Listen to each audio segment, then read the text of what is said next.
Nabi Isa alaihi salam 600 tahun sebelum kelahiran Nabi.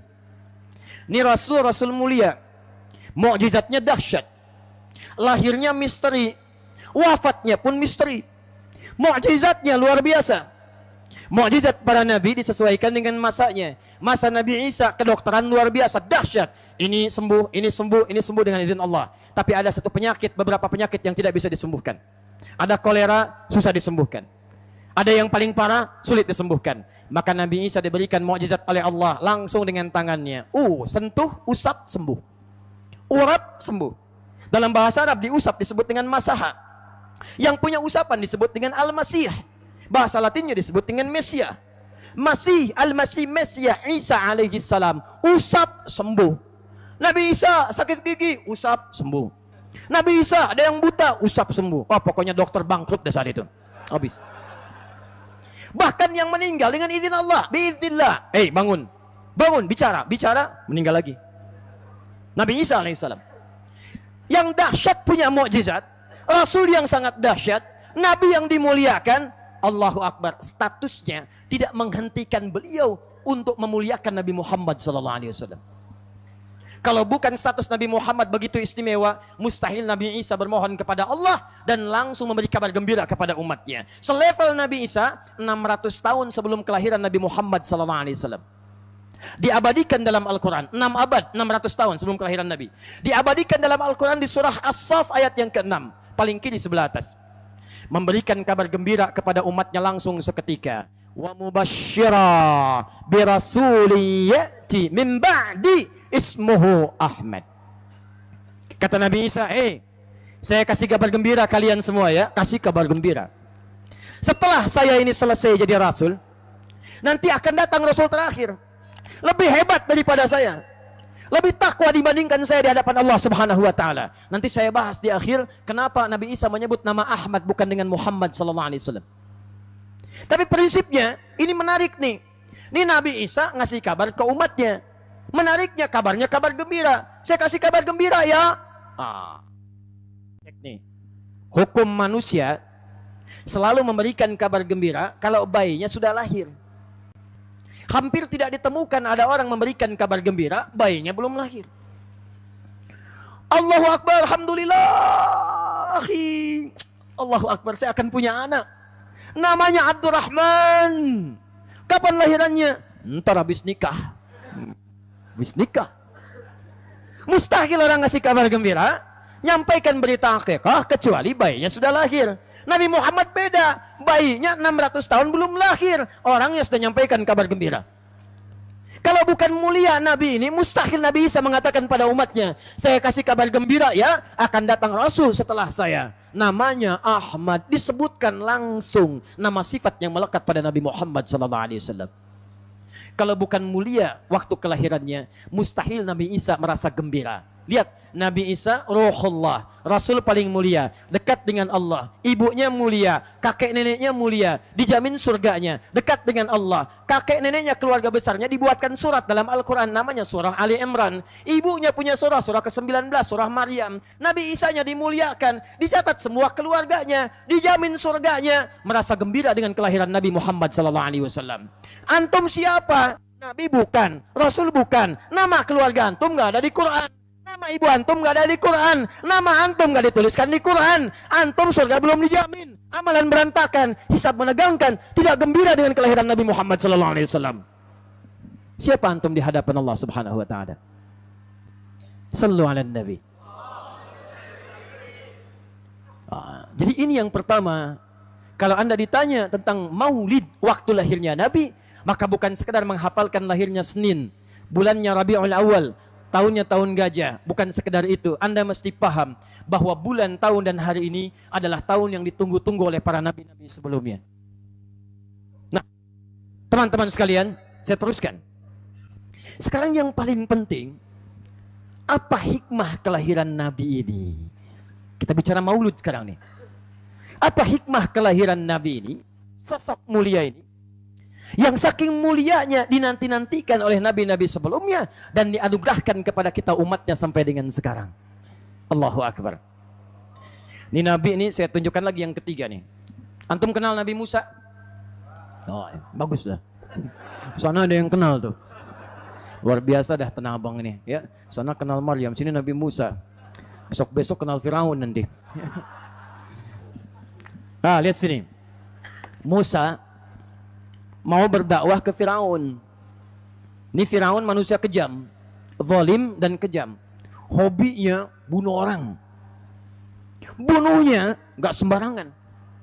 Bukan sudah dewasa dibunuh, ditungguin setiap ibu yang sedang mengandung. Begitu lahir, ketahuan laki-laki, disembelih di hadapan ibu yang baru melahirkannya. Cara nyembelihnya, ambil, jatuhkan, gorok berkali-kali. Dalam bahasa Arab sembelihan itu ada dua. Satu nahara. Nahara itu menyembelih tanpa dijatuhkan seketika langsung. Makanya unta disebut dengan nahar. Inna a'tainakal fasalli li rabbika wanhar. Itu untuk unta. Unta itu disembelih tidak dijatuhkan. Ambil kemudian golok atau pisaunya, langsung unta dalam keadaan berdiri, baru kemudian langsung disembelih. Tapi kalau dijatuhkan seperti kambing, kerbau, sapi dan semacamnya, itu dijatuhkan, disembelih, disebut dengan zabaha. Dzalbaha. Kalau sekali sembelihan disebut dzabaha yadzbahu dzabhatan. Dzibha, selesai. Tapi kalau berkali-kali berikan tasydid. Dzabbaha yudzabbihu, berkali-kali. Kalau keseringan terus hobi nyembeli berkali-kali, pakai ya depannya fi'il mudhari, yudzabbihu. Kalau nyuruh orang banyak, sebarkan nih.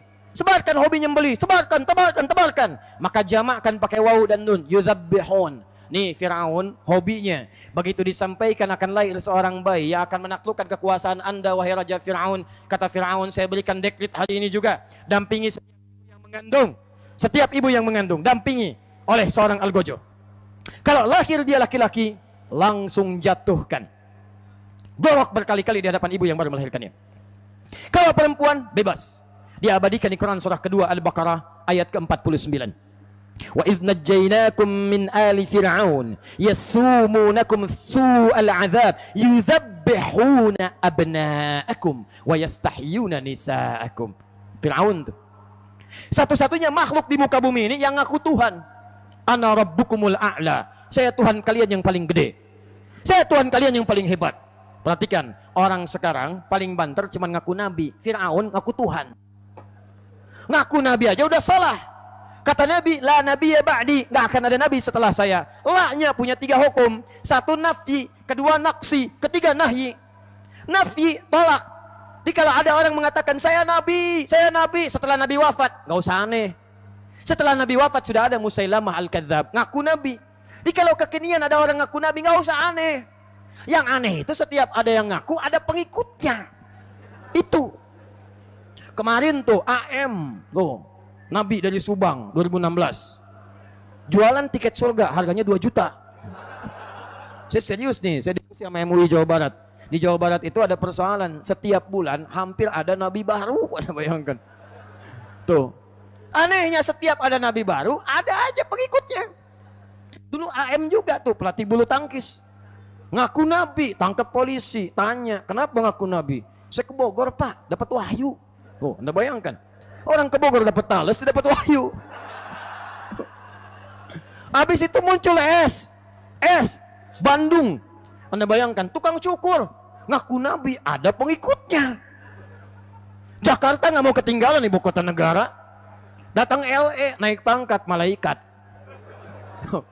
Minta izin sama gubernur belakangan tuh yang kemarin pengen daratin malaikat Jibril di Monas. Tangkap polisi hukum 2 tahun. Polisi kita jangankan teroris, malaikat ditangkap tuh. Udah sini, kita dukung lah yang begituan. Kenapa sampai ke sini? La nabi ya ba'di. Kata Nabi, lah itu nanti ada istiqbal di dalamnya. Di depan nanti akan ada orang-orang ngaku nabi. Kalau ada yang ngaku, langsung aja la, tolak, la, nafi, tepikan. Naksi, kalau Anda terima, Anda ikuti, naksi berkurang keimanan Anda di hadapan Allah Subhanahu wa taala. Bahkan nahyi, ditolak, Anda dilarang oleh Allah Subhanahu wa taala untuk memasuki surga Allah Subhanahu wa taala. Bisa kufur. La nabi ya ba'di. Manusia sekarang ngaku nabi, Firaun ngaku Tuhan.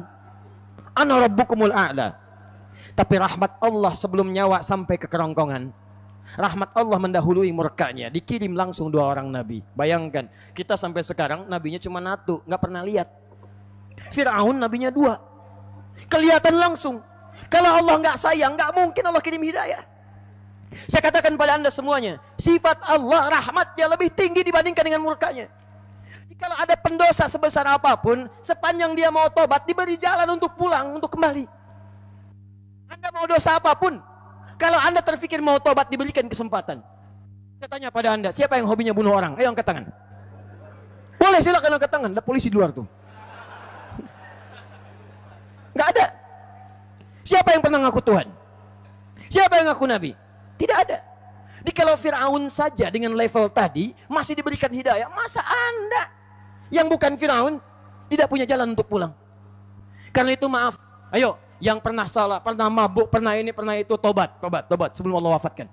Karena pasti ada jalan untuk kembali. Dikirim Nabi Musa dengan segala sifat kasar tadi. Apa kata Nabi Musa? Ini yang paling indah. Sebelum berangkat ke Fir'aun, beliau berdoa kepada Allah. Perhatikan doanya.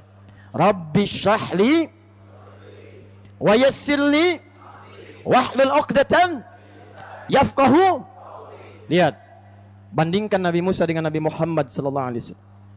Nabi Musa menghadapi Fir'aun berdoa kepada Allah, Rabbi syrahli sadri. Ya Allah, lapangkan hatiku. Sehingga saat nanti Fir'aun itu banyak mencela aku dengan kata-kata kasar, aku tidak cepat marah. Karena orang-orang yang hatinya cuma sesempit gelas sini, dikasih garam dikit, dicela 1 huruf, dia bisa kemudian mendoakan yang buruk-buruk. Tidak nyaman dia.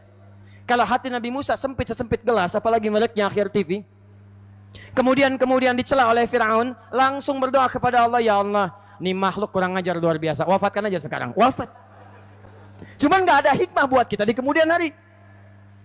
Maka luaskan ya Allah hati saya, kalau dicela saya terima, saya tidak cepat marah. Tapi yang paling menarik, Musa berdoa Rabbi syrahli sadri, dikabulkan oleh Allah Subhanahu wa taala. Nabi Muhammad sallallahu alaihi wasallam tidak minta, langsung turun ayat, alam nashrah laka sadrak. Nabi Musa minta Rabbi syrahli sadri, dikabulkan. Nabi Muhammad enggak minta turun ayat alam nashrah laka sadrak. Makanya ketika Fir'aun mencela dengan kata-kata, Nabi Musa sabar. Nabi Muhammad bukan cuma dengan kata-kata. Nabi Musa dilempari dengan kata-kata, sabar. Nabi Muhammad dilempari batu oleh orang-orang Taif. Kata-katanya, teriakannya, celaannya dengan batu. Apakah beliau membalas? Darah sudah mengalir di kepalanya, di tubuhnya. Tamengnya Zaid juga sudah mengalir darahnya. Berhenti istirahat di bawah naungan sebuah pohon. Saat itu turun malaikat penjaga bukit, penjaga 2 bukit, langsung mengatakan, ya Muhammad ya Rasulullah, bermakna sallallahu alaihi wasallam, mujadaika ila sama. Muhammad sallallahu alaihi wasallam, angkat tanganmu ke langit, mohonkan kepada Allah supaya saya himpit penduduk Taif dengan 2 bukit ini. Apa jawab Rasulullah yang mulia ini sallallahu alaihi wasallam? La fa innahum qaumun la ya'lamun. Alam nashrah laka sadrak. Jangan lakukan. Mereka itu bukan benci dengan saya. Mereka bukan bermaksud untuk menyakiti saya. Mereka tidak tahu saja. Kelak insya Allah saya bermohon kepada Allah agar muncul di kemudian hari orang-orang beriman dari bumi Taif, laki-lakinya, perempuannya, anak-anaknya, lalu bermohon kepada Allah Subhanahu wa taala. Perhatikan doanya. Ilahi, ila man takiluni? A ila qaribin yu'limuni? Am ila ba'idin yu'dhini? Fa ana radin ma lam taghdab alayya. Ya Allah, setelah derita yang aku alami ini orang-orang lempari, kemana lagi engkau aku akan perintahkan? Kemana lagi engkau akan memperintahkanku untuk berdakwah? Apakah tempatnya masih dekat? Di situ aku akan disakiti lagi? Ataukah masih jauh ya Allah? Di situ pun aku akan dicederai. Aku ridha ya Allah sepanjang kau tidak murka kepadaku. Muhammad sallallahu alaihi wasallam. Nabi Musa Rabbi syrahli sadri dikabulkan, Nabi Muhammad tidak minta alam nashrah laka sadrak. Musa minta wa yassirli amri, mudahkan urusanku, dikabulkan oleh Allah. Muhammad sallallahu alaihi wasallam tidak meminta kepada Allah turun ayat wa nuyassiruka lil yusra. Wa nuyassiruka lil yusra. Dikatakan mulia sosok Muhammad sallallahu alaihi wasallam, mustahil. Mustahil. Disebutkan oleh Nabi Ibrahim, disebutkan oleh Nabi Isa, dan dimuliakan langsung dengan turunan sifat Nabi Musa alaihi salam. Apa yang mulia dari Nabi Muhammad sallallahu alaihi wasallam sehingga dimuliakan oleh Allah dibandingkan dengan nabi-nabi sebelumnya, digelari kemudian dengan Sayyidul Anbiya, pemimpin para nabi-nabi sebelumnya. Ikhwatul kiram, ada beberapa kemuliaan Nabi Muhammad sallallahu alaihi wasallam yang malam ini coba kita keluarkan, dan inilah hakikatnya mengikuti tuntunan Nabi dan menghadirkan sifat-sifat kemuliaannya dalam setiap waktu, khususnya pada hari-hari yang diketahui sebagai hari-hari lahirnya Nabi Muhammad sallallahu alaihi wasallam. Ini hakikatnya. Jadi kalau disebutkan Maulid Nabi, hakikatnya bukan makan-makan, hakikatnya bukan kumpul-kumpul semata, hakikatnya bukan yang lain-lain, tapi hakikatnya mengeluarkan keutamaan-keutamaan Nabi untuk dipraktikkan dalam kehidupan kita sesuai dengan pesan-pesan Al-Quran dan Sunnah Nabi Sallallahu Alaihi Wasallam. Sepakat insyaAllah? Satu, yuk kita mulai. Kemuliaan Nabi Muhammad Sallallahu Alaihi Wasallam yang pertama, yang disebutkan oleh nabi-nabi sebelumnya, harapan lahirnya adalah terletak pada penamaannya, dengan namanya langsung diberikan isyarat untuk menunjukkan kemuliaannya. Nah, sekarang saya kasih kaidah sebentar. Nama di bahasa Arab itu ada dua jenis. Satu, nama zat namanya. Nama zat, nama yang menunjukkan pada identitas seseorang. Misal, satu Asep, kedua Hasan. Saya panggil misalnya Asep, yang nengok siapa? Asep. Mustahil saya panggil Asep, yang nengok Hasan. Mustahil. Itu yang disebut dengan nama zat namanya. Kedua, nama sifat. Nama yang menunjukkan keutamaan atau kelebihan karakteristik yang melekat pada nama pemiliknya. Misal, ada orang jujur banget dipanggil Al-Amin.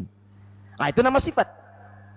Tidak menunjuk kepada zatnya, tapi menunjuk kepada sifat yang dominan pada dirinya. Di Arab itu biasa. Kalau yang dominan itu sifat-sifat utamanya atau bahkan jeleknya, maka biasanya ditambahkan abu di depannya. Itu tradisi jahiliyah. Abu, tapi tradisi yang baik.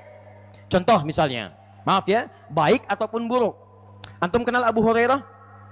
Oh iya kenal. Kenal di mana? Malam ini agak aneh memang. Sana Maryam, ini Musa, Abu Hurairah.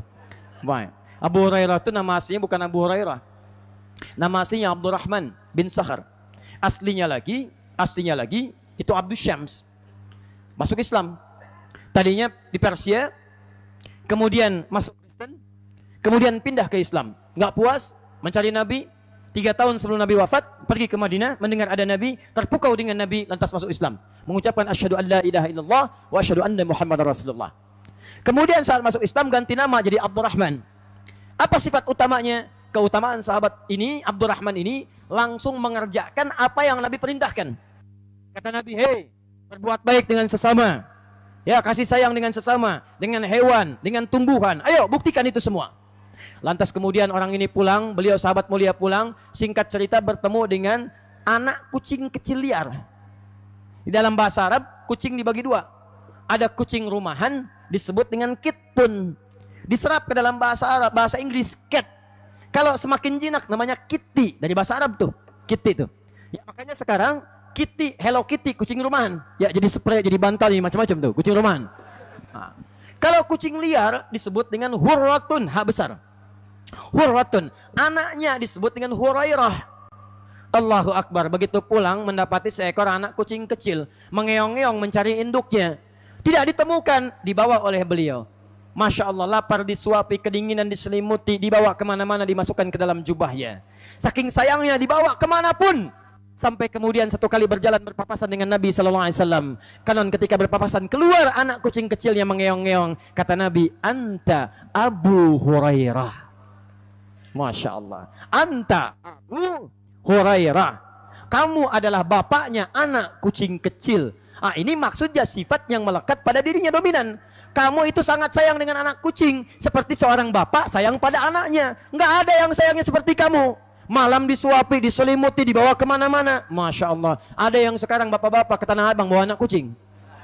Rapat bawa anak kucing. Nggak ada. Makanya peluang Abu Hurairah tertutup. Kalau Ummu Hurairah masih ada, Bu. Abu Hurairah luar biasa. Di ketika melekat sifat-sifat itu, Kalau melekat biasa, diberikan abu di depannya. Misal, ini ada nih, tidur melulu. Pasar tidur, masjid tidur, pengajian tidur. Masya Allah. Sapnya paling depan lagi, bok, tidur.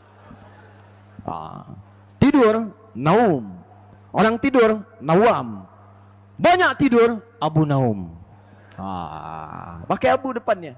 Cuma nggak setiap sesuatu bisa diberikan abu, ya. Awas, yang banyak gosok-gosok, apa bisa nggak dikasih abu depannya, Ustadz? Abu gosok.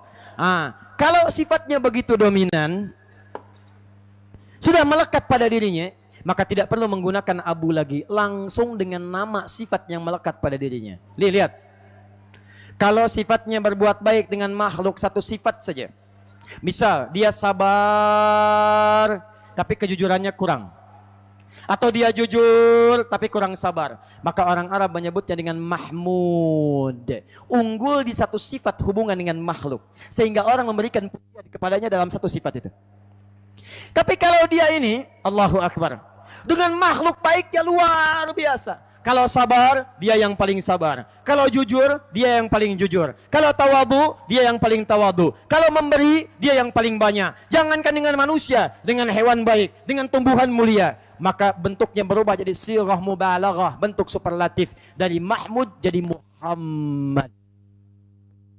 Nama Rasul ini kenapa diberi nama dengan Muhammad sallallahu alaihi wasallam?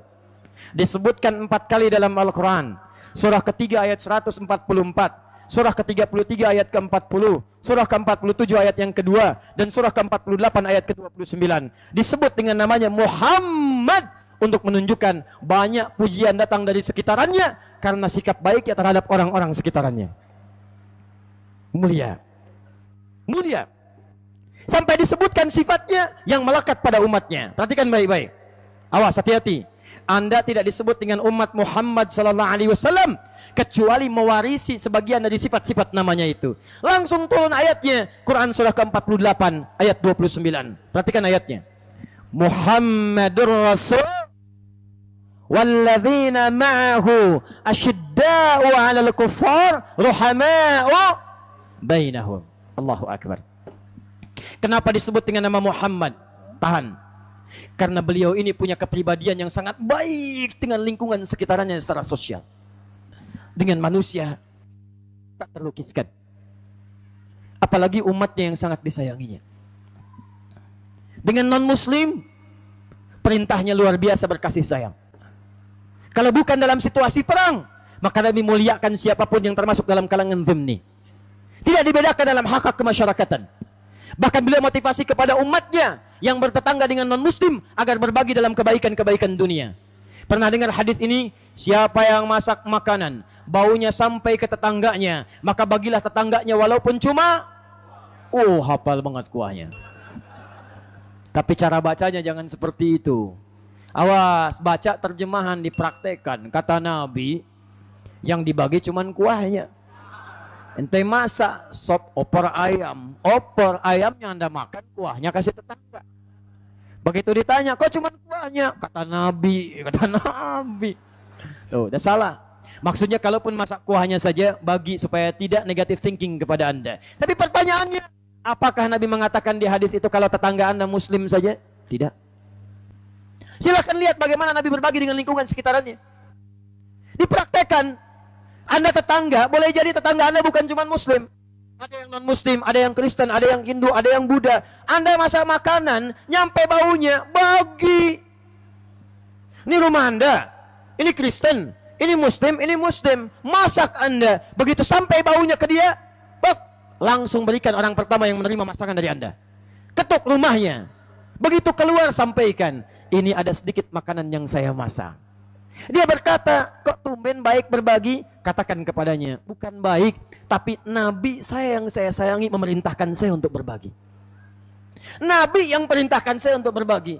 Begitu disebutkan kalimat Nabi, meresap di jiwanya, dia buka tentang profil Nabi. Dia pelajari, dia dapatkan akhlaknya. Besar kemungkinan suatu saat dia akan datang mengucapkan asyhadu an la ilaha illallah, asyhadu anna Muhammad Rasulullah. Jangan dilewat. Nih masak, yang ini non-muslim, ini muslim. Anda lewati, dikasih yang muslim. Begitu ini keluar, kayaknya bau sopnya enak ya. Emang enak sih, udah kita cobain. Cuman sayang, Anda kan kafir. Wow. Nggak ada begitu. Silakan. Jadi kalau dengan non muslim saja baik, apalagi dengan sesama muslim. Cuman sosok ini yang mulia. Sampai diabadikan dalam Al-Quran. Laqad ja'akum rasulun min anfusikum. Azizun alaihi ma'anittum. Harisun alaikum. Bil mu'minina ra'ufur rahim. Beliau ini, jangankan saat hidupnya. Ada sampai riwayat, belum divalidasi. Ini riwayat mengatakan di ujung hidupnya, sebelum wafat di pangkuan Sayyidah Aisyah radhiyallahu taala anha, dibawakan kemudian air wudunya oleh anak pertama dari Abbas bin Abdul Muttalib namanya Fudail, kakaknya Abdullah bin Abbas radhiyallahu taala anhuma. Maka dalam keadaan itu beliau didatangi oleh malaikat. Kemudian melihat dalam keadaan beliau akan kembali kepada Allah Subhanahu wa taala. Lalu berpaling keadaannya. Nabi memahami itu. Lantas dibacakan oleh malaikat, kullu nafsin dha'iqatul maut.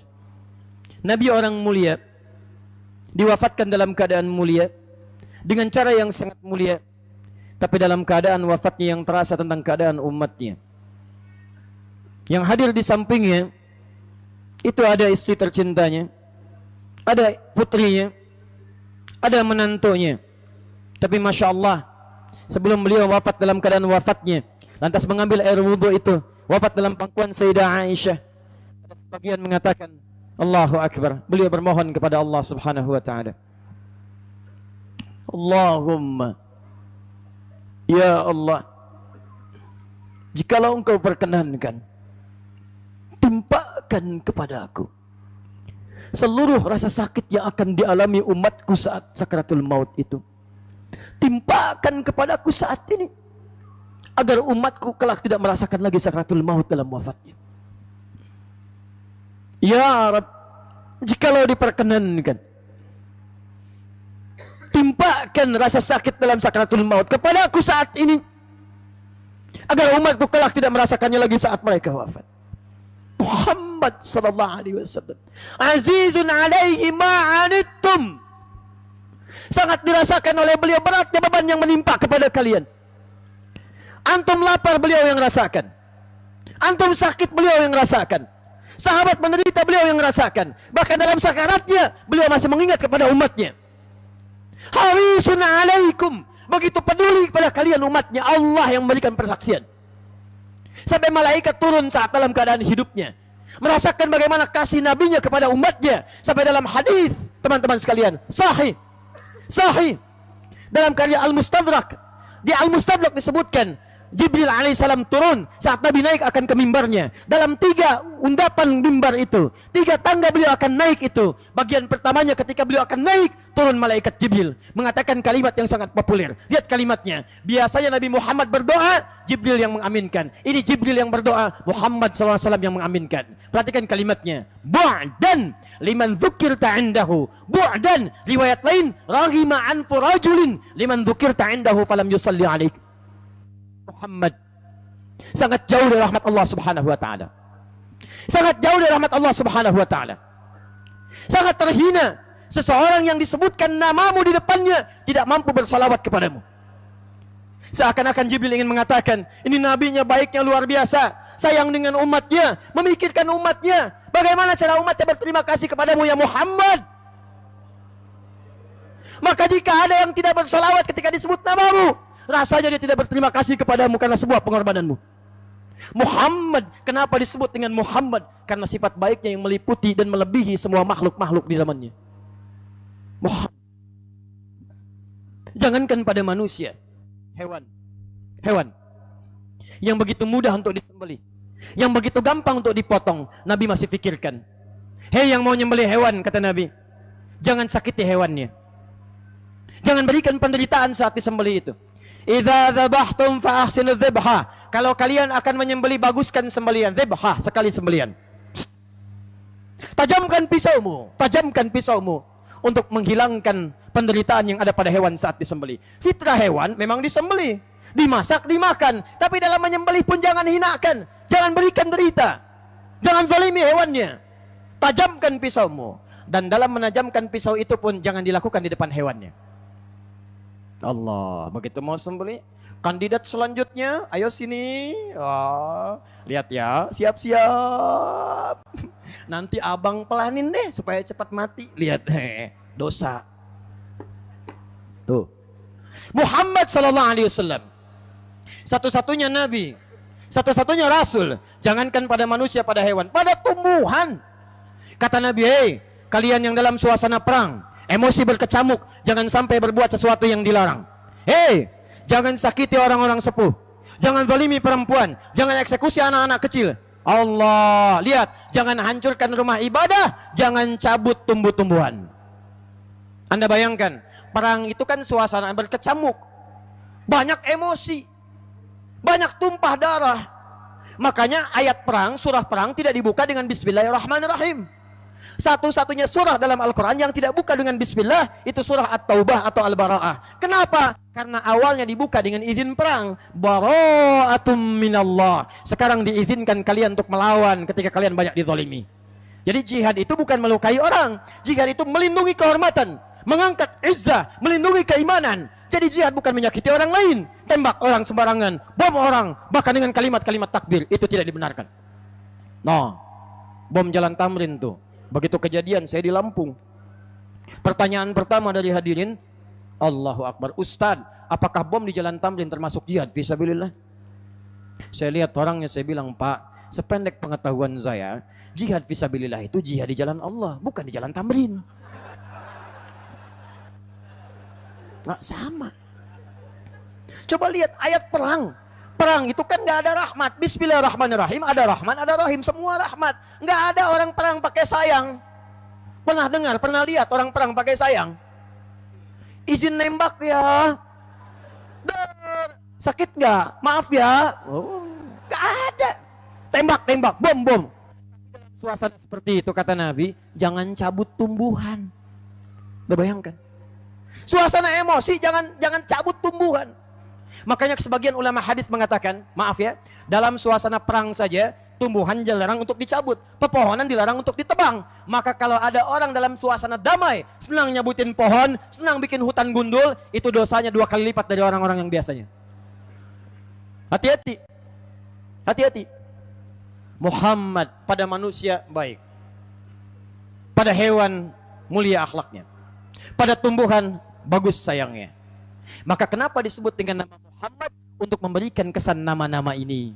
Karena itulah Anda umatnya. Kalau mengaku umat Nabi Muhammad, apalagi Anda senang dengan Nabi Muhammad, cinta pada Nabi Muhammad, dicari kapan beliau lahirnya, dipraktekkan kemudian. Apa inti utamanya? Inti utamanya bukan sekedar datang, kumpul dan sebagainya. Inti utamanya buktikan cinta itu dengan mempraktekkan tuntunannya. Apa tuntunan pertama? Turun Quran surah ke-48 ayat 29. Muhammadur Rasulullah. Hei, Muhammad itu bukan sekedar manusia, tapi Rasulullah, utusan Allah. Manusiaannya bisa wafat, tapi risalahnya abadi sampai dengan selesai kehidupan dunia ini menghadap kepada Allah. Apa di antara risalahnya? Lihat. Walladzina ma'ahu, dan semua orang yang mengaku sebagai umatnya. Alladzina ismun mausulun yadullu 'alal 'amiyah, disebutkan 1080 kali dalam Al-Qur'an. Ingat, isim mausul menunjuk kepada semua kalangan tanpa kecuali, besar kecil, tua muda, laki-laki perempuan, kaya cukup, apapun itu. Perhatikan, siapapun yang mengaku bersamanya, wawunya ma'iyah, nggak pakai wawu, langsung ma'ahu, artinya baik hidup bersama beliau ataupun beliau sudah wafat tapi mengaku mengikuti tuntunan beliau. Maka buktikan semua sifat umat itu dengan memiliki sifat-sifat nama Muhammad sallallahu alaihi wasallam. Apa maknanya? Perhatikan terusannya. Asyidda'u 'alal kuffar ruhama'u bainahum. Tegas terhadap segala penyimpangan dan buktikan saling berkasih sayang dengan sesamanya. Jadi kalau Anda merasa umat Nabi Muhammad cinta dengan Nabi, menghadirkan keadaan-keadaan Nabi, maka buktikan bukan cuma sekedar dengan kumpul-kumpul, maka buktikan semua nama yang melekat dengan sifat itu, buktikan dalam praktek kehidupan kita. Jadi kalau sekarang ada yang kumpul menuliskan maulid Nabi, maulud Nabi, tapi sifatnya tidak seperti nama yang melekat pada nama Nabi, ada yang salah dengan pertempurannya, ada yang salah dengan pertemuannya. Karena Anda pulang dari sini, Pulang belajar tentang Nabi, praktekkan nama Nabi, praktekkan sifat yang melekat pada nama Nabi. Kata Nabi, hei, saling berkasih sayang. Berkasih sayang. Kalau ada orang, maaf, datang belajar, mendekat, belajar Quran, belajar hadis, belajar sunnah, tapi saat yang sama mencela kepada saudaranya, saling menjelek-jelekan dengan orang lain, senang berselisih, itu tandanya dia tidak dimasukkan oleh Allah sebagai orang-orang yang mengaku umatnya Nabi Muhammad SAW. Ayatnya langsung yang turun mengatakan walladzina ma'ahu. Dibayangkan, Quran mengatakan sesama muslim bersaudara, sayangi. Jangan saling cela, jangan berselisih, jangan cari aibnya, jangan memberikan gelar yang tidak pantas. Turun langsung Quran surah ke-49 ayat 11 sampai 12. Ya ayyuhalladzina amanu, hei, imannya dipertaruhkan tuh. Kalau ada ayat dibuka dengan kalimat iman, artinya amalannya mempertaruhkan iman kita di situ. Ya, disebutkan 360 kali dalam Al-Quran. Ayyuha 150 kali. Ayyunya, ingat, ya-nya nida, ayyunya taukid, hanya tanbih.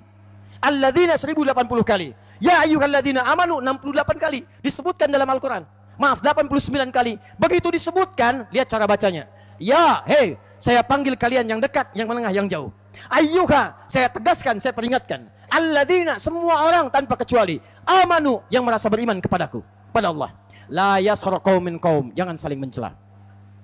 Awas. Wala yaghtab ba'dukum ba'dha, jangan bergibah. Jangan gosip. Bu, jangan gibah, jangan gosip.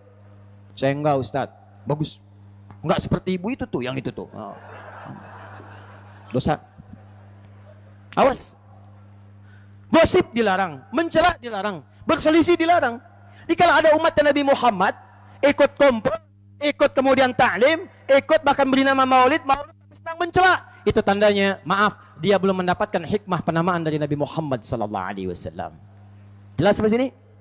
Maaf ya, maaf nih. Buka hadis Muslim, riwayat sahabat Abu Hurairah radhiyallahu taala anhu. Orang yang senang mencela bukan hanya bermasalah sebagai umat Nabi Muhammad, tapi ketika dia mencela itu seketika langsung pahalanya dipindahkan pada orang yang dicela.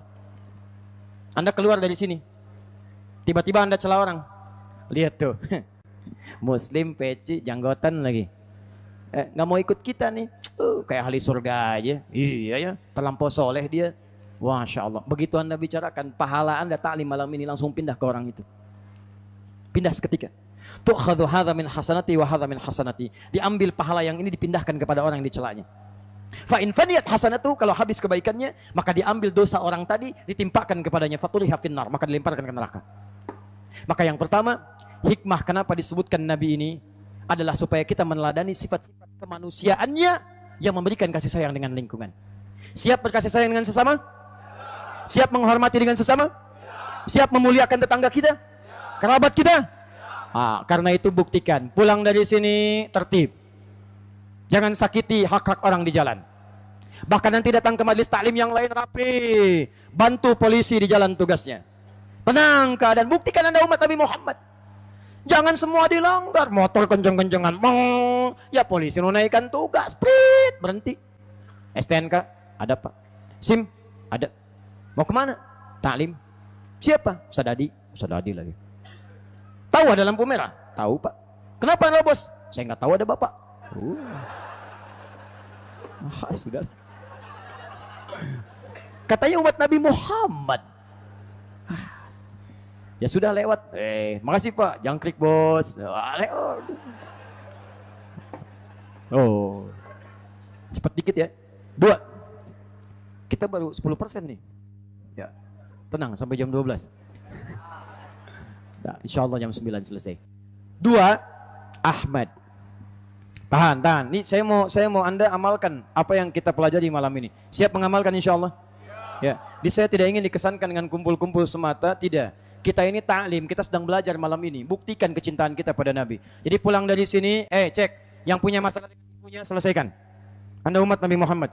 Jangan sampai datang ke sini ibu Anda menangis karena Anda. Yang punya masalah dengan ayahnya, selesaikan. Punya masalah dengan istrinya, selesaikan. Punya masalah dengan suami, selesaikan. Dengan anak, tuntaskan. Dengan tetangga, bereskan. Jangan sampai Anda wafat punya masalah dengan hubungan kemanusiaan dan malu saat berjumpa dengan Rasulullah SAW. 2. Ahmad. Kenapa Nabi Isa menyebut dengan nama Ahmad bukan dengan nama Muhammad? Ikhwas sekalian, Ahmad itu bentuk superlatif mubalaghah dari kata hamid. Hamid sifatnya vertikal. Pujian yang datang dari dalam keluar ke atas ke Allah. Jadi kalau ada seorang hamba rajin ibadah, tapi satu jenis saja, misal rajin tahajud, tapi puasa belum rajin, maka orang Arab menyebutnya dengan hamid. Rajin puasa, tapi tahajud belum konsisten, hamid. Tapi kalau dia tahajudnya rajin, puasanya dikerjakan Senin Kamis ayam bid, kadang-kadang puasa Daud, baca Qurannya luar biasa, puasanya dikerjakan, sedekahnya lebih banyak dibandingkan orang lain, maka berubah kemudian sifatnya dari hamid jadi Ahmad. Kenapa Nabi Isa alaihissalam menyebut beliau dengan sifat Ahmad bukan Muhammad? Alhamdulillah. Karena di kitab-kitab sebelumnya sudah ada ramalan bahwa Nabi terakhir yang datang akan punya sifat kasih yang dalam kepada makhluk sekitarnya. Nah, Nabi Isa itu punya kemiripan dengan Nabi Muhammad. Sifat kasihnya itu begitu dalam. Beliau dikenal dengan ajaran kasih. Nabi Isa, Yesus, Mesiah, Al-Masih, Nabi, Rasul. Nabi dan Rasul, tapi kasihnya begitu dalam kepada makhluk. Jalan, teman-teman sekalian, di jalan melewati pinggir sungai dengan muridnya. Ada bangkai di situ, bangkai binatang. Kata muridnya, guru, begitu bau sekali itu bau bangkai. Bangkai itu baunya bau sekali, nutup hidung. Kata Nabi Isa alaihissalam, lihat giginya, begitu putih dan bersih. Muridnya menunjuk pada bau bangkainya, Nabi Isa menunjuk pada kemuliaan gigi bersihnya. Kata muridnya, kenapa guru mengatakan demikian? Kata Nabi Isa, karena manusia hanya akan mengatakan apa yang difikirkannya. Kalau pikirannya buruk, keluar yang kotor. Kalau pikirannya baik, maka keluar yang baik. Maka muncul kata-kata hikmah. Kata-kata itu bagaikan teko. Itu ada airnya, di situ keluar dari moncong tekonya. Kalau kopi, keluar kopi. Kalau bening, keluar bening. Nabi Isa alaihissalam. Muridnya, umatnya mengira ini Nabi yang terakhir. Karena diberikan gambaran di kitab sebelumnya, sayang dengan makhluk. Punya ajaran kasih luar biasa. Sama dengan Nabi Muhammad SAW. Kata Nabi Isa, hei, Nabi terakhir bukan saya. Rasul mulia itu bukan saya. Saya memang punya kemiripan dengan beliau, tapi saya berikan kabar gembira kepada anda sekalian. Mabubasyira birasulin ya'ti min ba'dismuhu. Datang seorang Rasul setelah saya. Bukan Muhammad, nama Arabnya yang punya kesamaan sifat dengan saya, tapi punya nama khusus yang sifatnya melebihi saya dan nabi-nabi sebelumnya. Dialah Ahmad. Menunjukkan sifat ibadahnya kepada Allah begitu dalam. Ini nabi madmunun bil jannah, dijamin dengan surga. Ini nabinya belum meninggal, satu surat menjamin surga turun. Inna a'tainakal kautsar. Turun langsung. Innanya taukid, pakai domirnya nahnu, menunjuk kepada keta'ziman, ta'zimun nafsi. Inna, kata Allah, hei, dengan segala keagunganku, dengan segala kehebatanku, saya ingatkan, saya kuatkan taukid inna. A'tainakal kautsar. Inna a'tainakal kautsar. Kami telah hadiahkan kepadamu, hadiahkan fi'ilnya madhi li ifadatil mustaqbal. Kami telah berikan, telah. Jadi nabi itu belum wafat telah mendapatkan anugerah. Kami telah siapkan untukmu satu surga dengan kenikmatan yang banyak. Nabinya belum wafat, surat surga sudah turun untuk menjamin surganya. Ma'sumun minal maksiat, dijaga dari maksiat. Ini nabi dijamin surga, dijaga dari maksiat. Nabi paling takwa, paling soleh. Khuluqul Quran, akhlaknya Quran. Turun pujian langsung dari Allah di surat Al-Qalam itu, tapi tidak menghalangi beliau untuk maksimal ibadah kepada Allah. Al-Bukhari buka nomor hadis 2008 sampai 2010. Kesaksian dari istri tercintanya Sayyidah Aisyah Ummul Mukminin radhiyallahu taala anha. Kedatangan tiga orang sahabat, Abdullah bin Mas'ud, Ubay bin Ka'ab, Hudzaifah al-Yamani radhiyallahu taala anhum jami'an. Ja'u ila Sayyidati Aisyah Ummul Mukminin radhiyallahu taala anha. Datang kepada Sayyidah Aisyah, fasalu an sifati salatin Nabi sallallahu alaihi wasallam. Mereka bertanya tentang sifat salat malamnya Nabi sallallahu alaihi wasallam. Apa kata Sayyidah Aisyah? Allahu akbar. La tas'alu. Lihat, an husnihinna wa tulihinna. Aduh, nggak usah ditanya deh tentang bagus dan panjang bacaannya. Nggak usah ditanya tentang bagus dan panjang bacaannya, karena beliau ketika sedang istirahat tertidur, kemudian saat dalam tidurnya beliau tangannya bergeser, tiba-tiba terkena kaki Nabi Shallallahu Alaihi Wasallam sedangkan beliau sedang salat malam. Pernah kebayang nggak nih, ahli surga, orang mulia, pemimpin besar di muka bumi, diletakkan nomor satu, pimpinannya nomor satu, yang menulisnya non muslim, letaknya nomor satu, paling mulia di sisi Allah, raja di raja dalam kehidupan manusia, pemimpin tertinggi, Rasul mulia. ketika sholat malam, istrinya tidur, tangan istrinya kena kaki suaminya. Saya tanya pada antum, artinya istrinya itu tidur di kasur atau langsung tuh dekat dengan lantai? Mustahil kalau di kasur atas, yang kena pasti pahanya, ini kena kaki bagian bawah. Allahu Akbar, ini menunjukkan kesederhanaan hidupnya. Saya tanya pada antum, kalau ada istri tidur, tangan bergeser, kena kaki suami sedang sholat, ruangannya sempit atau luas? RS7. Ruangan sangat sempit sekali sehingga selonjoran saja susah. Nabi, dunianya sederhana. Jadi saya tanya, Nabi itu miskin atau kaya? Miskin atau kaya? Oh, kaya. Kata siapa miskin? Kalau sodakoh paling banyak sodakohnya. Silakan cek, sodakoh paling banyak sodakohnya. Kalau dalam hidup urusan dunia paling sederhana dalam kehidupannya. Begitu bangun beliau melihat kaki Nabi sudah bengkak. Bengkak rakaat pertama. Sendu beliau. Begitu salam ditanya, lima hakadha bima ma'na, kenapa mesti seperti ini ya Rasulullah? Apa jawabnya? Kata Sayyidah Aisyah, alam takun badhuna, alam takun ma'suma. Bukankah Anda dijamin masuk surga? Anda dijaga dari maksiat. Kenapa masih seperti ini? Santai aja Nabi jawab. Afala akunu 'abdan syakura. Apa enggak boleh aku menjadi hamba yang bersyukur dengan semua nikmat itu? Sekarang 3 orang nanya, bagaimana sifat sholatnya? Dari pengalaman itu kata Sayyidah Aisyah, aduh nggak usah ditanya deh panjang dan bagusnya. Saya aja sampai sedih ngelihatnya dan sulit untuk mengikutinya. Penasaran 3 orang ini, besok-besok Nabi sholat diikuti, sholat di belakang Nabi sallallahu alaihi wasallam. Kata Hudzaifah al-Yamani setelah itu, Allahu Akbar, tidak ada yang paling nikmat kecuali sholat di belakang Nabi. Ya Allah. Begitu baca ayat tentang doa, berhenti beliau berdoa memohon kebaikan. Baca ayat surga bermohon surga untuk umatnya. Baca ayat neraka bermohon, ya Allah, jauhkan umatnya dari neraka. Minta nikmat. Tanpa sadar, rakaat pertama sudah 100 ayat Al-Baqarah. Baru rukuk. Masya Allah. Diceritakan ke teman-temannya, Abdullah bin Mas'ud penasaran. Datang keesokan harinya, sholat di belakang Nabi. Ternyata benar. 100 ayat nikmat, dikira ruku, nyambung Al-Baqarah sampai selesai, 286 ayat. Dikira ruku, nyambung Ali Imran 200 ayat. Dikira ruku, nyambung An-Nisa 176 ayat. Baru ruku, rakaat pertama 5 juz 4 halaman. Ruku. Luar biasa. Besoknya 3 orang ini gak ikutan lagi. Tuh. Apa capek? Bukan. Awas jangan salah. Cara berpikir sahabat bukan dengan kita seperti sekarang, bukan. Mereka kullu mu'dul. Awas, di ilmu hadis di mustalah disebut kullu mu'dul. Dia orang-orang baik. Dia jangan berprasangka buruk dengan sahabat. Apa sifat mereka ketika tidak mengikuti Nabi? Kata Abdullah bin Mas'ud, bukan capek, tapi saya itu selalu melihat di posisi ayat mana Nabi akan ruku. Saya sering menerka, kayaknya yang ini ruku, ternyata bukan. Kayaknya yang ini ruku, ternyata bukan. Saya khawatir karena sering menduga kapan Nabi ruku, saya tidak khusyuk sholatnya. Akhirnya saya berpisah dengan Nabi, tapi saya ambil manhajnya. Beliau paham, kalau Nabi sholat malam akan banyak ayat yang dibaca karena lebih mendekat kepada Allah Subhanahu wa taala. Makanya sepeninggal Nabi, orang-orang ini termasuk sahabat Utsman bin Affan, Abdurrahman bin Auf, Tamim Ad-Dari, baca tuh kitabnya Imam An-Nawawi. Sebelum mengarang Al-Arba'in 42 hadis, Riyadhus Shalihin 1896 hadis, beliau menulis kitab At-Tibyan. Coba lihat yang karangan Darul Kutub Al-Islamiyah, warna merah marun tuh, halaman 37, paling kanan sebelah atas, paragraf pertama baris 1 sampai 3. Itu disebutkan sepeninggal Nabi, sahabat-sahabat ini masih sempat sholat tahajud sampai khatam Al-Quran. Khatam Al-Quran. Siapa yang tidak kenal dengan Utsman bin Affan? Yang kayanya luar biasa, asetnya sampai sekarang masih ada. Abdurrahman bin Auf yang bekerja sampai dengan kapaknya terbuat dari emas, kaya, tapi malamnya tidak menghentikan mereka untuk ibadah kepada Allah sampai khatam Quran. Tapi puncak dari semua itu Ahmad, Rasul mulia ini. Allahu Akbar.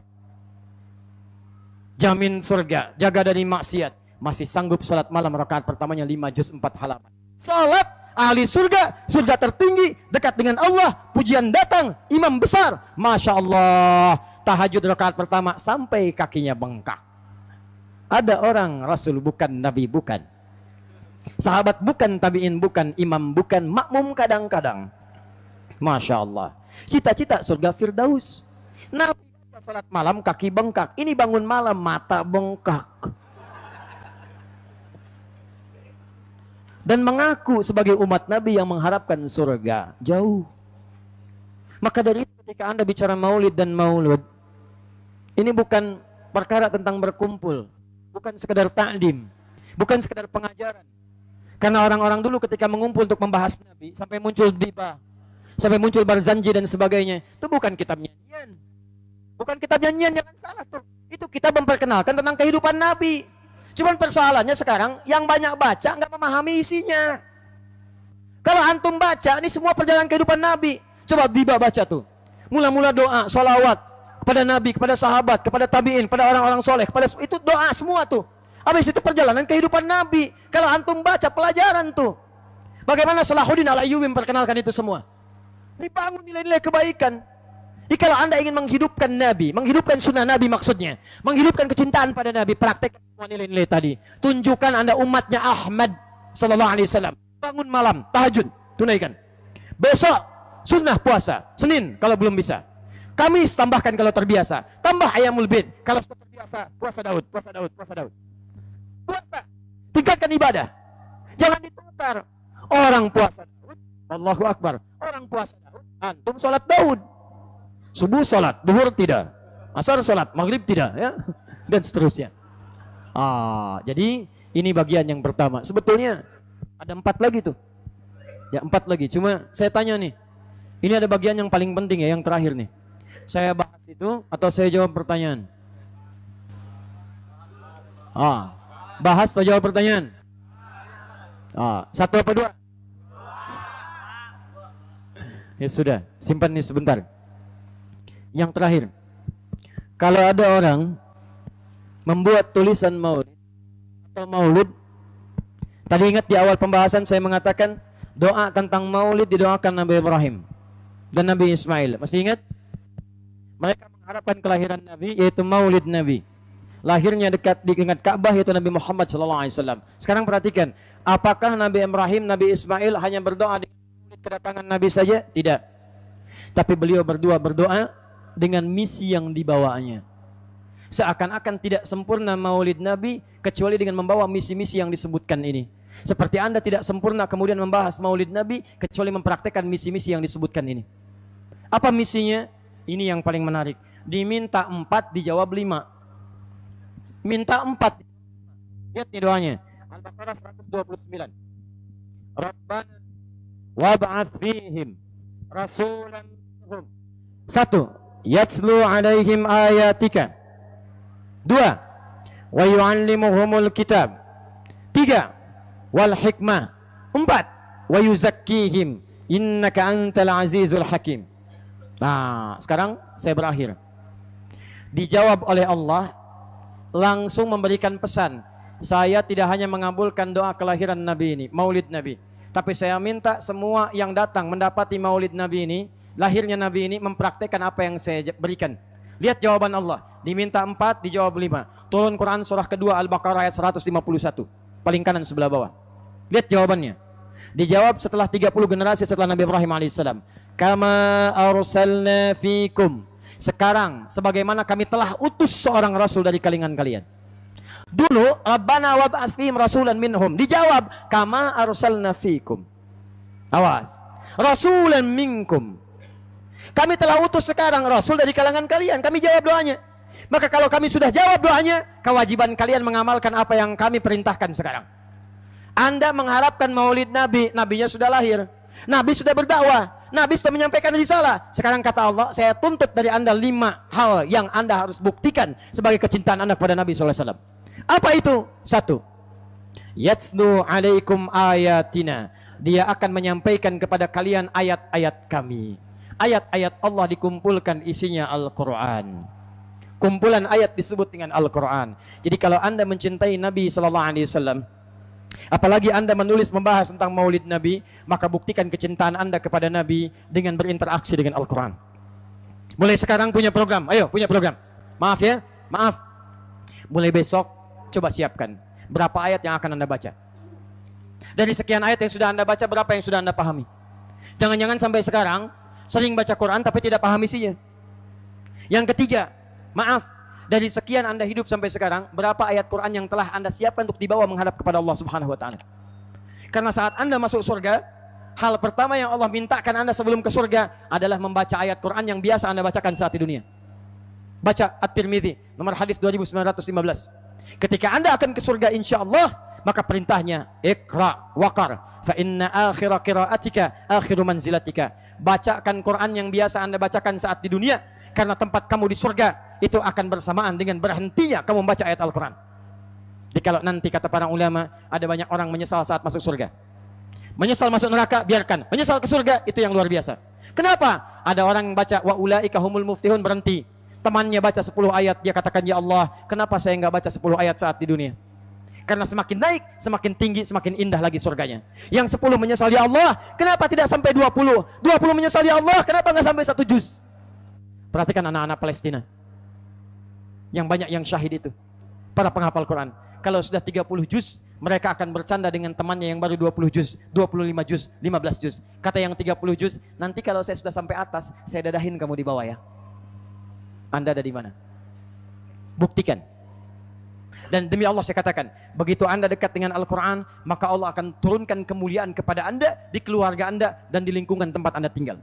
Al-Quran turun lewat malaikat Jibril, naik pangkat jadi Sayyidul Malaikah. Al-Quran turun lewat Nabi Muhammad, naik pangkat jadi Sayyidul Anbiya. Al-Quran turun di bulan Ramadan, Ramadan jadi Syahrul Mubarak. Al-Quran turun di hari Jumat, Jumat naik jadi Sayyidul Ayyam. Al-Quran turun di satu malam, malamnya Lailatul Mubarakah, di dalamnya ada Lailatul Qadar. Al-Quran turun di Mekah, dimuliakan Mekah. Dibawa ke Yathrib, berubah nama jadi Madinah Munawwarah. Demi Allah saya katakan, anak Anda yang hafal Quran, bapak ibunya yang mendapatkan bagian kemuliaannya. Musa yang hafal Quran, bapak ibunya ikut haji. Kamil Ahmad hafal Quran, ibunya ikut haji.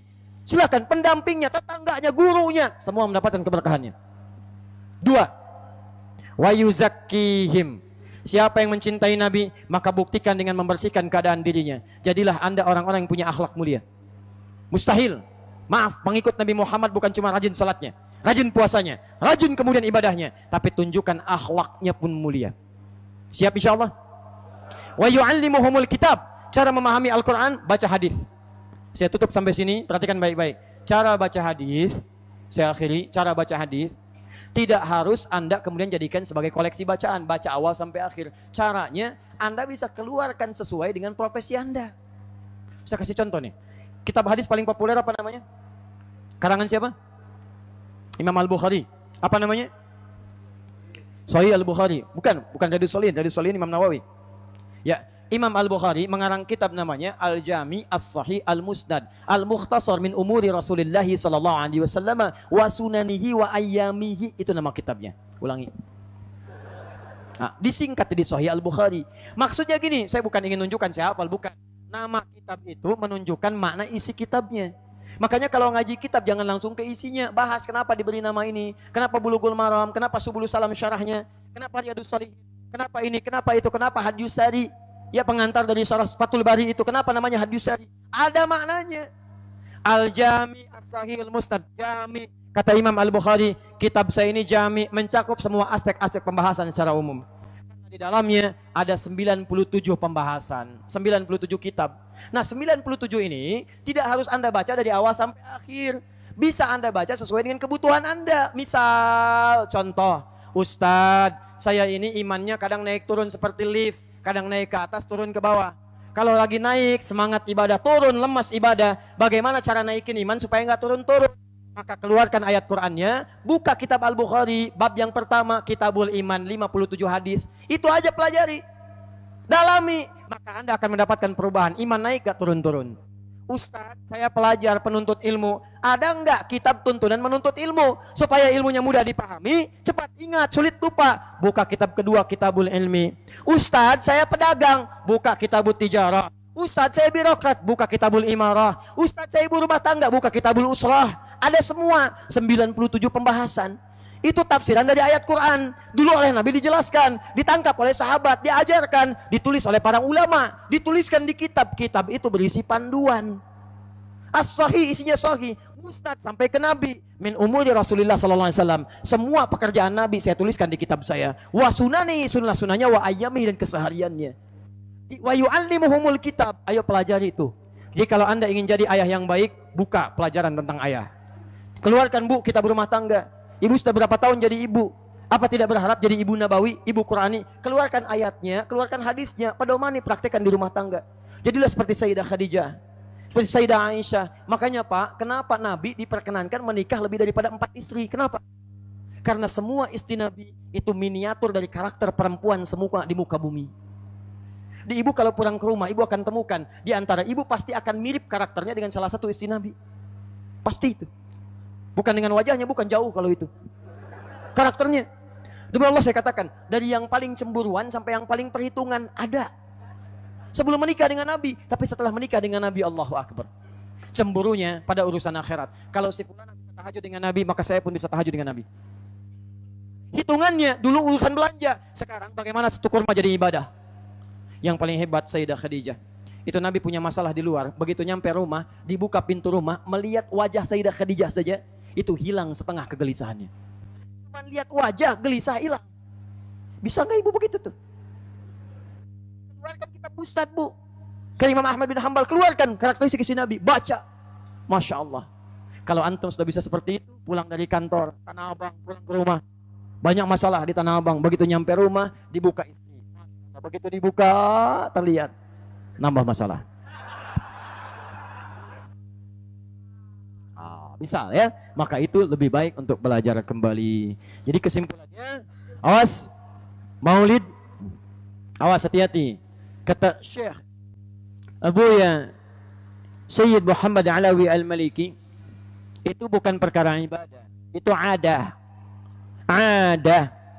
Tradisi yang dihadirkan, bukan dalam konteks ibadah. Jadi salah kalau memahami sebagai ibadah. Ini ada yang bertanya apa hukumnya. Sering kali dibahas hukum persoalan ibadah. Masalah adat jangan dinilai dengan ibadah, nggak akan nyambung. Adat itu bukan ibadah.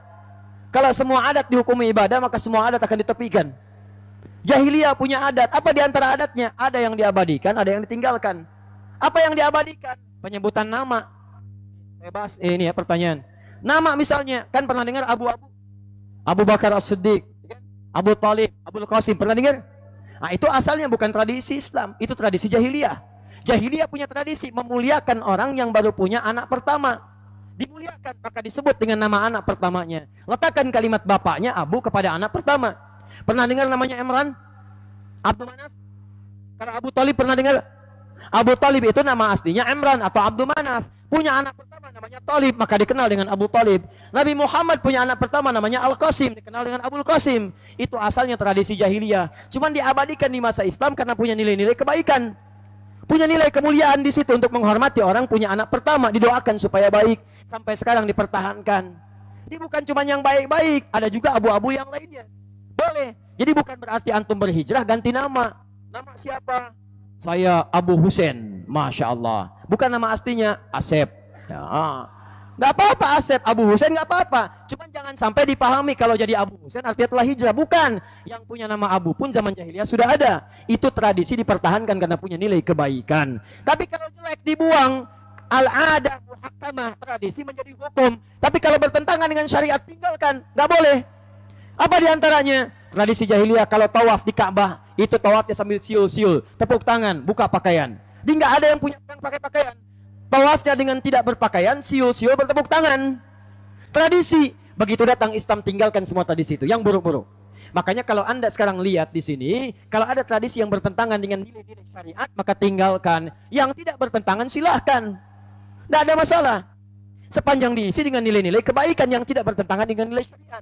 Nah, Abuya Sayyid Muhammad Alawi Al-Maliki mengatakan, ini banyak orang salah paham. Baca kitabnya gini, Mafahim Yajibu Antusahha. Mafahim Yajibu Antusahha. Halaman 309 sampai 321. Itu pembahasan khusus tentang ini.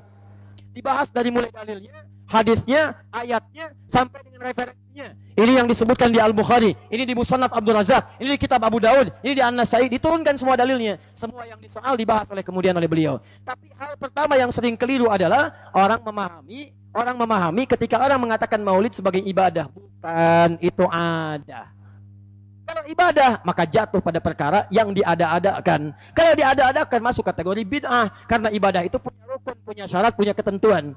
Maka Anda datang ke sini kemudian ingin mengatakan, saya ingin menghadirkan maulid. Apa yang disebut maulid? Saya ingin melihat bagaimana menghadirkan tentang lahirnya Nabi. Ingin dibahas. Dari pembahasan itu ingin mengenal Nabi. Tujuannya mengenal Nabi, membahas sifat-sifat Nabi, mengamalkan petua Nabi, mengamalkan sunnah Nabi. Itu nggak ada masalah.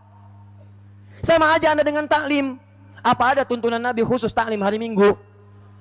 taklim khusus hari Ahad subuh, taklim khusus hari Sabtu. Kalau cara berpikir Anda segala sesuatu yang tidak ada sebelumnya jadi ada itu adalah bid'ah, maka Anda yang taklim hari Ahad subuh itu bid'ah. Taklim yang Sabtu saja itu bid'ah. Kenapa? Karena Nabi tidak pernah mengkhususkan hari itu sebagai tempat taklim. Ini jangan salah paham. Kenapa Ustaz Adi datang ke Maulid Nabi? Saya datang itu untuk mengajar, untuk menyampaikan tentang nilai-nilai yang terletak pada makna Maulid, bukan dalam arti untuk menghadirkan ibadah. Jelas sampai sini? Nah, itu yang harus dipahami. Disalah paham kalau ada orang memahami Maulid sebagai ibadah, itu salah paham. Jadi yang dimaksud adalah adat, tergantung adat itu bagaimana kemudian diatasi sebagai perbuatan. Karena hukum fikih terletak pada perbuatan. Fi'lul mukallaf, ingat, bukan pada tasmiyah, bukan pada nama, tapi pada perbuatan. Kalau Anda membuat maulid tapi melakukan perbuatan yang menyimpang di situ. Misal, maaf ya, Maulid Nabi, atas nama dalam rangka Maulid Nabi kita adakan dangdutan. Wah, lagunya pertama Jatuh Bangun, kedua Cinta Satu Malam. Dosa. Kenapa Anda membawa nama Nabi untuk menghadirkan perbuatan maksiat? Salah. Kumpul-kumpul, yo, atas nama Maulid Nabi kita makan, habiskan ini, habiskan itu, makruh. Bawa Nabi untuk menghabiskan urusan dunia. Tapi kalau Anda ingin katakan Maulid Nabi seperti Salahuddin Al-Ayyubi mengenalkan Nabi, membuat orang semangat kembali kenal dengan Nabi, ayo hadirkan sampai mereka berani menghadirkan hamasah, kekuatan, cinta pada Nabi, sampai akhirnya muncul semangat jihad untuk menaklukkan Palestina yang saat itu dikuasai oleh tentara salibis. Kalau bukan Salahuddin Al-Ayyubi saat itu menghadirkan momentum seperti saat ini, maka mustahil Palestina dikenal seperti sekarang. Mustahil Syiah yang di Mesir itu kemudian runtuh dinasti Fatimiyah. Siapa yang menaklukkan Syiah di Mesir pada saat itu dinasti Fatimiyah? Salahuddin Al-Ayyubi. Bagaimana menaklukkannya? Menghidupkan kemudian teman-teman sekalian risalah untuk mencintai Nabi SAW. Karena itu dalam sejarah disebutkan orang pertama yang diantaranya memproklamirkan, menghidupkan tradisi untuk membahas tentang Nabi, Salahuddin Al-Ayyubi. Walaupun di situ ada perbedaan pendapat dalam kalangan sejarah. Jadi kalau Anda tanya apa hukumnya Ustadz Maulid Nabi, bergantung kepada keadaan dan perbuatan yang melekat pada nama itu. Kalau diisi dengan hal-hal yang haram, maka hukumnya haram. Kalau diisi dengan hal-hal yang bermanfaat seperti ta'lim dan sebagainya, dan tidak dikhususkan hanya karena langka 1 tahun, sehari setahun, tidak. Maulid itu setiap waktu maknanya. Cuman mengambil momentumnya karena waktu itu lebih tepat mengingatkan kita kepada Nabi. Kalau maulid itu setiap waktu, maulud setiap waktu, meneladani Nabi bukan cuma di Rabiul Awal, Safar teladani, Muharram teladani, tidak terbatas dengan waktu. Cuma kenapa kita kumpul di hari tepat dengan Rabiul Awal? Karena orang kalau diingatkan tepat pada waktu lahirnya, itu lebih ingat kepada beliau dibandingkan dengan hari-hari yang lainnya. Silahkan cek Maulid Watani hari jadi Indonesia 17 Agustus. Kenapa sering diingatkan 17 Agustus? Panjat Pinang, dan manjat turun lagi, dan manjat turun lagi. Ya. Kenapa diingatkan pada saat itu? Karena momentumnya 17 Agustus bersamaan dengan itu. Tapi ada yang membahasnya setelah 18 Agustus, 19 Agustus. Kenapa? Karena pada saat itu orang sedang bersemangat dengan nilai nasionalismenya. Jadi kalau negara saja dicintai, kenapa Nabi tidak dicintai sallallahu alaihi wasallam? Lihat ya. Abu Lahab gembira dengan hari lahirnya Nabi sallallahu alaihi wasallam. Dia membebaskan budaknya Thuwaibah dengan gembiranya kelahiran Nabi SAW. Ketika dibebaskan muncul di Al-Bukhari, di Musannaf Abdul Razak, Abu Lahab setiap hari Senin diangkat dari siksa yang biasanya, yang sangat dalam itu, ke level yang lebih rendah daripada itu. Walaupun sakit juga, dahsyat juga, tapi diringankan siksaannya. Kenapa? Karena dia pernah bergembira dengan kelahiran Nabi SAW, kemudian membebaskan budak yang bernama Thuwaibah.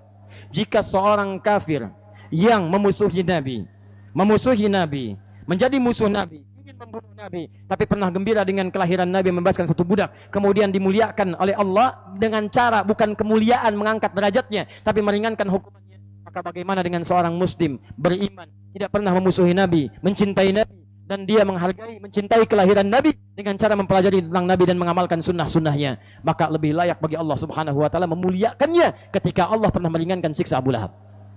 Paham? Nah, jadi kalau ada yang bertanya apa hukumnya Maulid Nabi, maka bergantung kepada sikap dia dalam menilai dan melakukan perayaan yang dimaksudkan. Kalau dia mengisi dengan yang haram, haram hukumnya. Tapi kalau dia belajar untuk menghadirkan kecintaan pada Nabi, maka tidak ada masalah dan bahkan tidak terbatas dengan waktu-waktu itu.